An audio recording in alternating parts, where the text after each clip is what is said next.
I'm over the moon. I just hired Samantha, one of my best friends. It's going to be great. Won't it?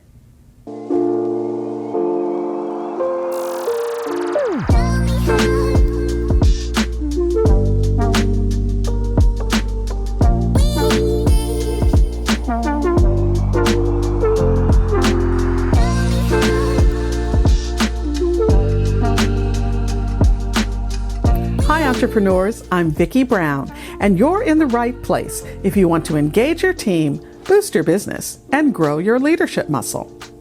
Yeah, once you have a chance to let the "I hired my best friend" idea settle in, it might not sound so hunky-dory. You're going to need some pointers on how to manage friends at work. And by friends at work, I don't mean the colleague turned coffee buddy. Nope, I'm talking about your outside the office movie night pal, who for some reason or another now finds themselves clocking in under your leadership.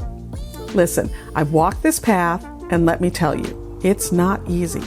And in almost every circumstance, you can count on the relationship suffering.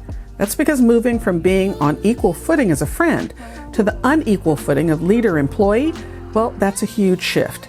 And it makes for an environment where it is amazingly easy for people to get their feelers hurt.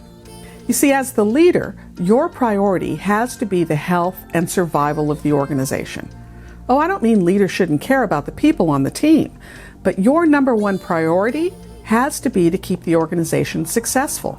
After all, that's how we all eat. And yes, part of that is being invested in the health and wellness of your team members. Because let me tell you, without them, the organization is nothing. But in the immortal words of Mr. Spock, you cannot sacrifice the many for the one. Now, I know some, maybe many, people are going to have a reaction to what I just said. So please understand, this is my opinion based on my knowledge and my experience. And I'm certainly aware that not every situation is the same. So if you're facing a situation where none of this applies, then I say congratulations to you and keep fighting the good fight. But for the rest of you, you might want to stay tuned. Now, the cornerstone of any relationship is communication, and this relationship is no different. Imagine you and your friend have this amazing rapport. You finish each other's sentences, you know each other's coffee orders, and you can communicate an entire conversation through just one glance. Now, you're in a work setting, and suddenly you feel this urge to cushion your feedback, or perhaps even avoid conversations that could be tricky. But here's where you have to step up and just do the darn thing. Communicate early and often. In fact, I think it's a good idea to have an honest chat before your friend even becomes part of the team.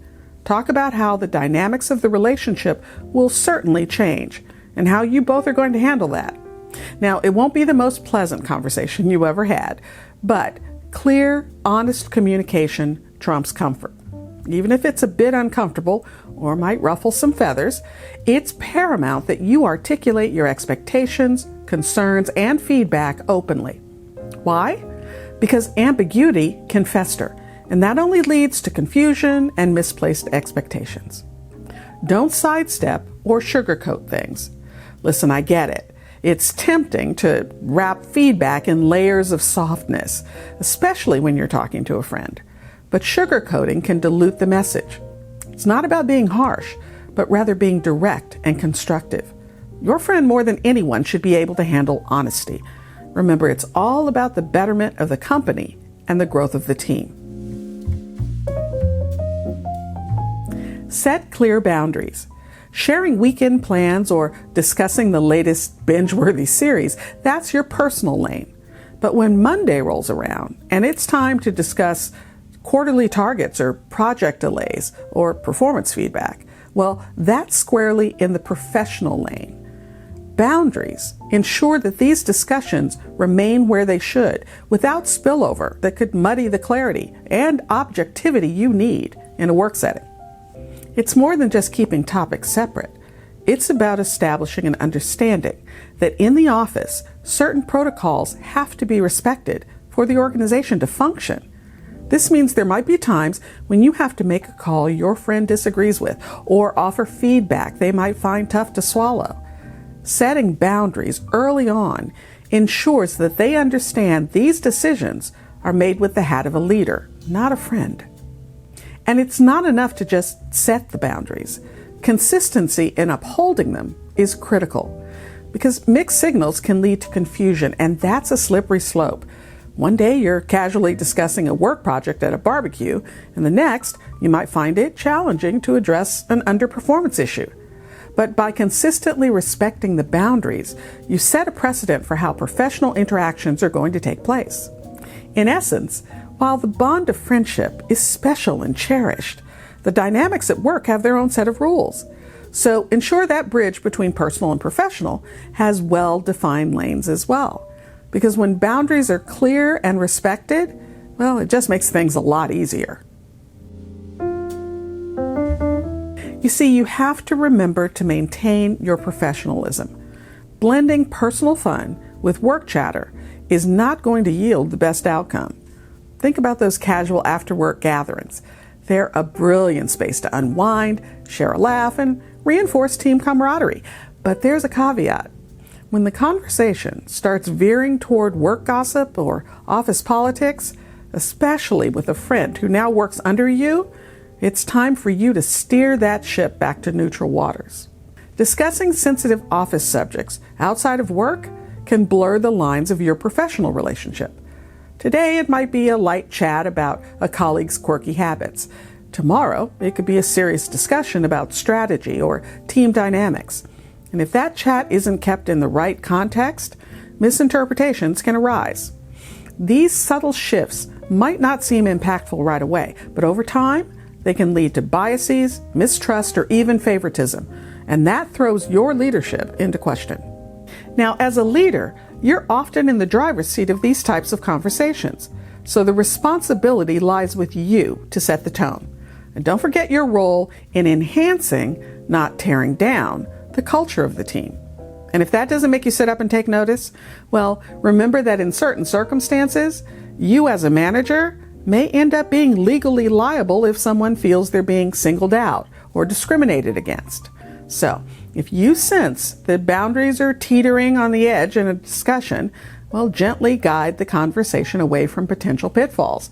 It not only protects your leadership credibility, but also ensures your friendship remains untarnished by work dynamics.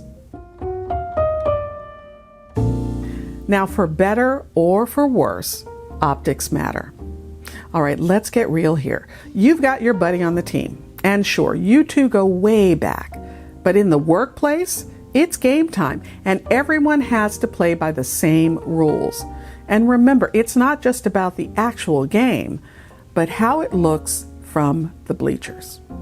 For example, let's say you gave your friend a challenging project or a cool opportunity. In your mind, it's because they've got the skills. But what's the office chatter saying? It's easy for whispers of favoritism to start, even if that wasn't your intention. And once that ball gets rolling, well, it's almost impossible to stop it. You see, when the team thinks there's a teacher's pet situation going on, well, that's kryptonite for morale. They might start questioning every decision you make, wondering if it's about skills or just old friendships. You want a motivated team? Well, they have to believe the game's fair. Whether it's a pat on the back, a bonus, or some constructive feedback, make sure it's all about the work and nothing else. Your friend scored a win? Awesome. Celebrate that. They fumbled a bit? A chat might be in order.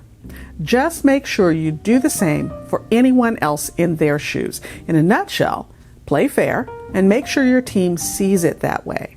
Because when everyone knows they're on an even playing field, you've got a team that's all in. Understanding confidentiality is key.